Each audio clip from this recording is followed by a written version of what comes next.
Welcome to the Oxford Clay Pottery Podcast. I'm Catherine Tomlinson and I started an eco conscious pottery company called Oxford Clay. Now, Oxford Clay, I don't just make pottery, I also make books and courses for other potters who want to be more environmentally friendly in their pottery making. And that's what this podcast is all about. And I can't wait to get started. Let's go.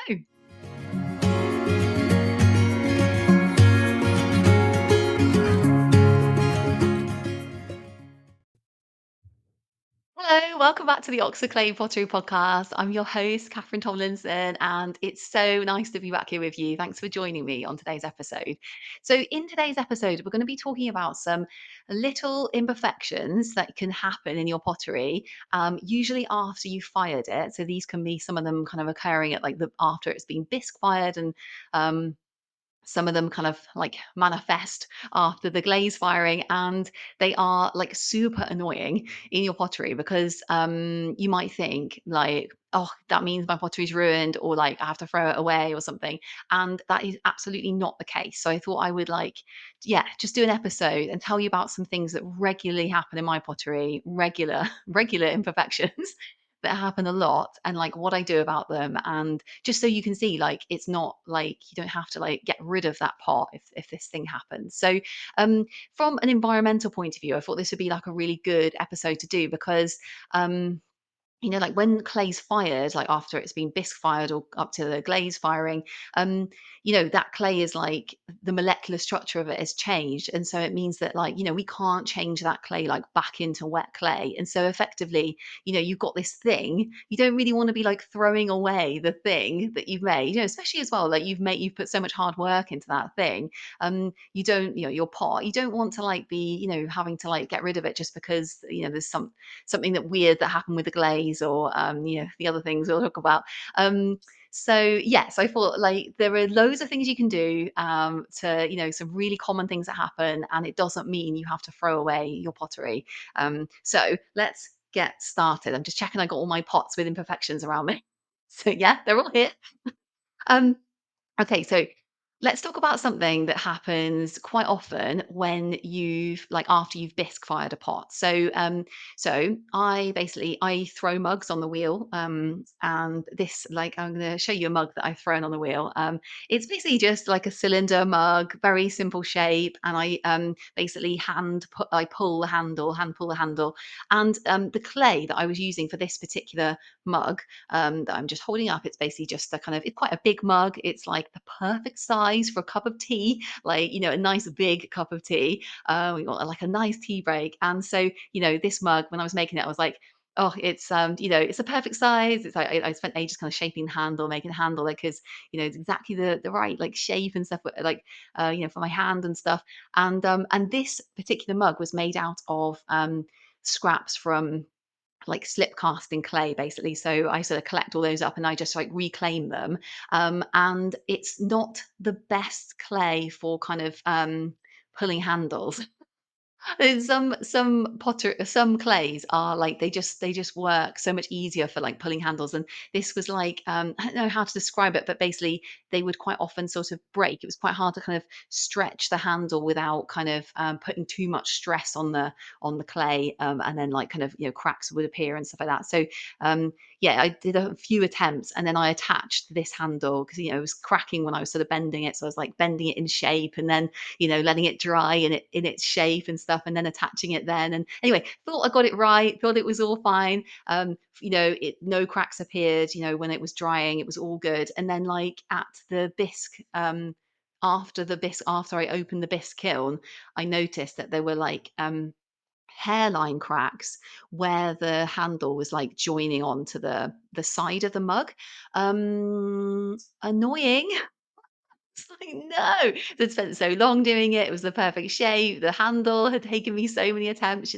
And so, yeah, this was something I was like, oh, and I, in one of my classes once, a pottery teacher basically said to me that, when you're glazing stuff, it's kind of adding strength to the pot. And so what I did with this pot is I glazed it like over the crack that had appeared, but like so basically I dipped the pot in glaze.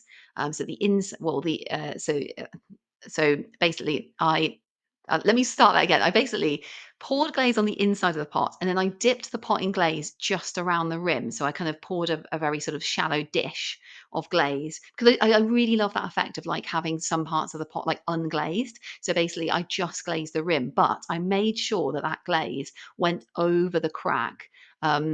Of like where the very top of the handle had cracked basically when it had joined onto the pot, and it wasn't like a very bad crack. I just want to stress this that it wasn't like the point where, it wasn't like the handle was actually kind of coming away from the pot. It was more just like a hairline crack had appeared, sort of indicating, I guess, that like, potentially, like, yeah, it's this. I want to get this across. That it wasn't like it's not the handle was not going to fall off, but it kind of looked a bit like, I suppose, a cosmetic imperfection because you could see that crack. And obviously, this mug is for my own use. I'm taking this risk. I know it's going to have a hot liquid in, but I know that when I add glaze to, a mug like and it's glazing over that crack, it's adding a huge amount of strength to that pot, like that kind of join. So yeah, I was happy with that. So basically, you can kind of like, I'm not to say like cover up, but basically, if you get hairline cracks in, say, like for example, something that you've joined on, like this often happens to me actually when because I do a lot of sprigs. Like I've talked about this before in the podcast, but I use silicone molds from the cake decorating industry to do sprigs for like decorating pottery. So basically, I do like butterflies and dragonflies, like really lovely, like intricate kind of clay shapes that you can make. And quite often there'll be a crack where the sprig hasn't like fully attached onto the pot, and that's just because there might be slightly different drynesses. They you always have this like, is it going to crack off, the kind of problem in pottery like so much. And when you glaze, so when I glaze over the kind of the sprig that's attached to the pot, any little tiny crack that might be between the pot and the sprig, that say like, that sprig is attached, that design is attached onto the pot, but there might be a teeny weeny little crack that's just appearing around the edge, just where it appeared when it's drying, or at the comes out really at the bisque, after the bisque fire. um during the bisque fire. And then that can be glazed over, and then it's effectively, you're kind of filling that crack. So yeah, so that's the first thing to say. Small cracks, say like where you've attached something, you can glaze over that, and it's going to add strength. And if you're using, I don't know, maybe you're using an opaque glaze or a more opaque glaze, then you're probably not going to see that crack anymore. So for example, the mug that I was talking to you about, that glaze is just like an ash glaze, and it's the particular ash, it was a hardwood ash, but sometimes that can go quite opaque, which is fantastic. So yeah, the recipe for that is just like 40 parts ash, 40 parts Cornish stone, and then 20 parts quartz. And yeah, that make it made a kind of quite an opaque glaze that's actually, you can't see any kind of sign of a crack there at all on the top. So yeah, so that's the first thing to say. If you have like a tiny crack in your pottery, where you've attached something on, that's not a massive disaster. You can add strength. You could come out of a bisque kiln and you're like, oh, do I have to throw the whole thing away? No, you don't have to throw it away. You can glaze it, and it's going to be fine. Okay, so yeah, just the caveat to that is if it's like, an obvious kind of major structural problem to your pottery, and like, that's going to result in like, some kind of high risk situation with you and a hot liquid, then like you can kind of like, rethink it. But if it's just like a hairline crack, it's more like a cosmetic thing, then you can absolutely still like salvage that pot, and glaze is so useful in that situation. Okay, so that's the first imperfection that you might get. I'm just interrupting this episode to tell you about a totally free guide I've made just for you on how to make a stoneware pottery glaze. So, if you've never made a glaze before, or if you make loads of glazes and you just want a recipe, this guide is for you. It tells you everything you need to know, and it's available via the link in the show notes. Let's get on with the episode. The second imperfection, which is something I get a lot in my pottery, is that so the glaze might be rough. So I get this all the time because I basically I use ash glazing in my pottery, an ash glaze in my pottery from the recipe I just said actually. And quite often where that's quite thin on the pot, so quite often it'll be like, say, for example, the edges of a handle, or it'll be maybe like the rim of a pot, the very, very rim. Um, it goes rough. So I'm just holding up a mug. You probably can't see the roughness of that, but basically, it's like a beautiful. It's like a small mug that I make in a slip. It's like a slip cast mug, and I attach like a sprig design of a butterfly onto it, and then the very, very rim of this mug is they are quite often, a little bit rough, and that is just the way it goes with an ash glaze sometimes, which is like, it's not ideal. It's not ideal because you wanna be like, drinking from that. That's exactly where you wanna be drinking from, and you really want it to be like, just like nice on your mouth really, when you're taking a sip of your, like, delicious coffee or something. So that is, unfortunate, and you might think, "Oh, like, I have to throw them all," and it happens with quite a lot of them, and that's just because this particular design is very thin, and so, it sometimes the glaze just isn't thick enough. It's basically like the clay hasn't been able the bisque-fired clay hasn't been able to, like, get enough of that glaze, like, absorb, enough of that, like, it's kind of becomes saturated basically of the with the water in the glaze, and it means that just the glaze is a bit thin basically on that part. But what you can do with this is you can literally just use sandpaper. So I use well, this piece is like 180. I don't know what like roughness. Don't know what the measurement is, but on the back it's 180. It's in terms of fineness of sandpaper, and this is like a really super fine sandpaper. And I can basically just sand down the rim of the pot, and it makes it like super super smooth, and the yeah, I guess ideally you would want like that to be, glossy and stuff, like a glossy glazed area, um but I don't want to, get like to get rid of all these pots, and that's a kind of, intrinsic part of the design is that they're quite delicate and thin. So sanding back is absolutely fine because this clay is like vitrified, it's fully vitrified. So underneath if I just sand off that kind of rough surface, it's going to be absolutely fine. It's going to be like a beautiful smooth kind of clay. There'll be a bit of glaze still on there, so it's going to make the surface like a lot nicer for someone to like drink from, basically. So yeah, so if you've got rough patches in your on your pottery, you don't normally, to be honest, you don't normally get this in sort of with glazes that aren't like ash glazes. I haven't seen it like too much in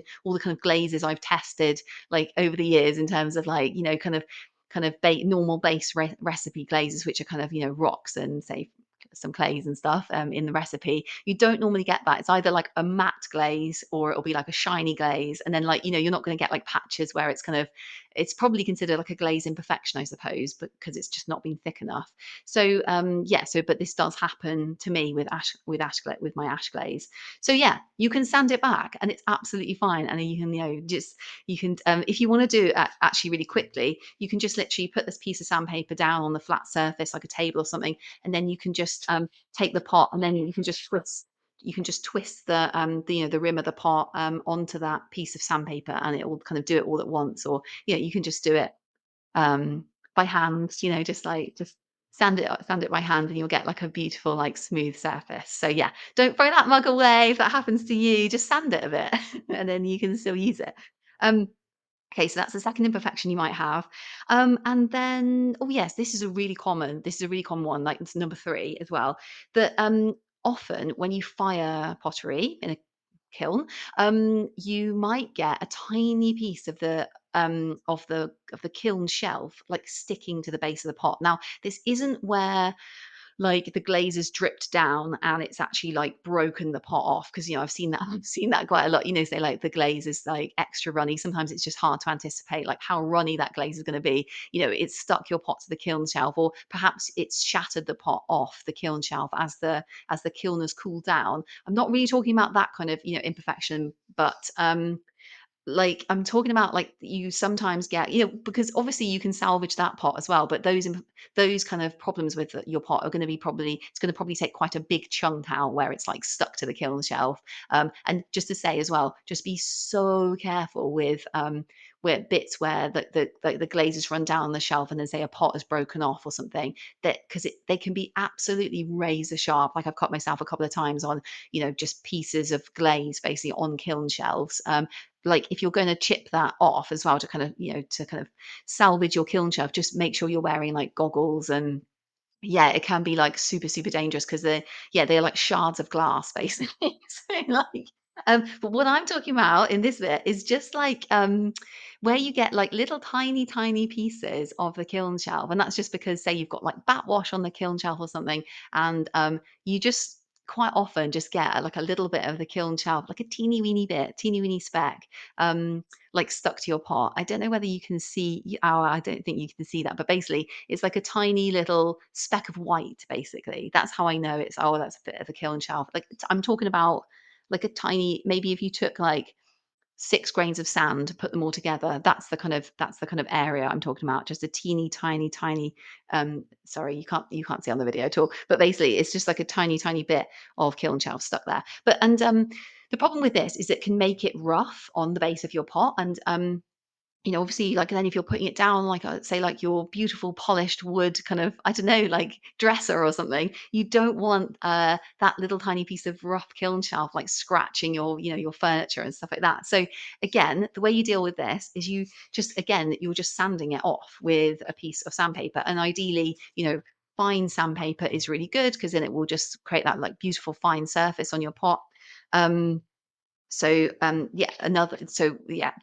like with before, where you got a rough, rim of the pot, from the glaze being too thin, you can do exactly the same thing. You can literally put the piece of sandpaper just on a flat surface, and you can just, like, twist the base of your pot, like, to get that, piece of kiln shelf off, and it'll be, like, super, super smooth on the base, and then it'll be perfect. So you can do it like that, or you can literally just, like, again, just take a piece of sandpaper, literally just literally just sand it, and it will come off. Oh, that one's actually just come off. Just in that tiny bit of sanding I did. So that's so good. So, right, so that's the third imperfection. Okay, and then, the fourth imperfection, which is quite a common one as well, and well, certainly with the glaze I use, is that, I quite often get, like, little bubbles of glaze, and this is probably, again, considered like, glaze imperfection.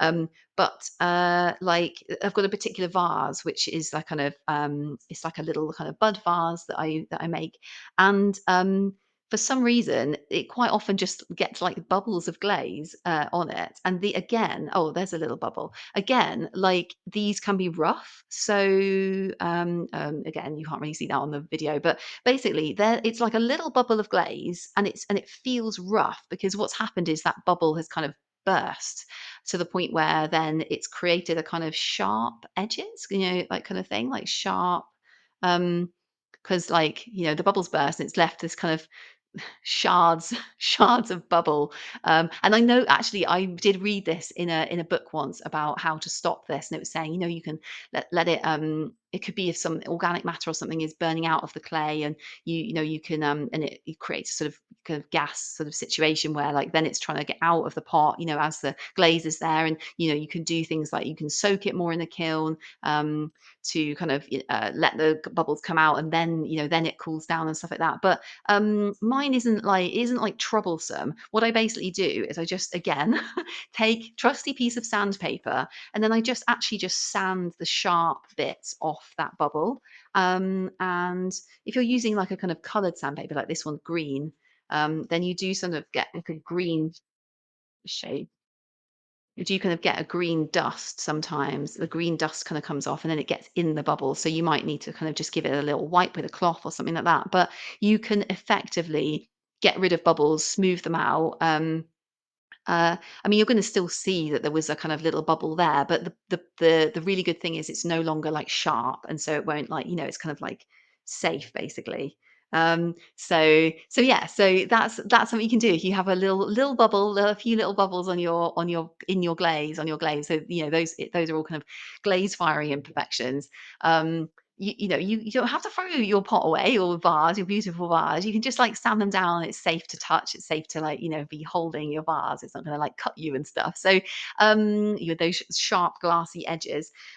So yeah, so those are four really, really common things that can happen in your pottery. I forgot to say at the beginning, which I was going to open with this, but like, just to say, there is no such thing as kind of like, imperfect pottery, even though even this whole episode has been about imperfections in your pottery. It's more about like, the pottery is always going to have like the mark of the maker, and that is intrinsically like beautiful to the pottery. And also, pottery is like, I mean, it's such a mysterious process. You can do everything exactly the same, again as you did before, and you'll get like a different result. We just don't know what's happening in that, mysterious kiln process, or the mysterious drying process, or the firing, yeah, the glaze firing, the bisque firing, like what's happening in there. And why does it work sometimes and then other times, you feel like you're doing, oh, you feel like you've even progressed your skills, whatever progressing means. But you're like, I don't know why this is happening right now. Like why are these glaze imperfections happening and stuff. But like, it's all is not lost. You do not have to like, get rid of the whole thing. You can just, you fix these little things. Pottery is not meant to be perfect. It's meant to be organic, beautiful, have this kind of mysterious process of creating pottery and making pottery kind of embodied in it. So, yeah, so I just wanted to say that. And thank you so, so much for joining me on this episode. Yeah, it's been so nice talking to you about like minor imperfections in pottery, and loads of the things you can do about it. And you don't have to bin your favorite mug that you spent ages on. You can just give it a little sand. It's good as new. Or put a little bit of glaze on that like tiny crack that's appeared, and it's all good. So yeah, thank you so, so much for joining me, and wishing you very, very happy potting until the next episode, and looking forward to seeing you then. Goodbye.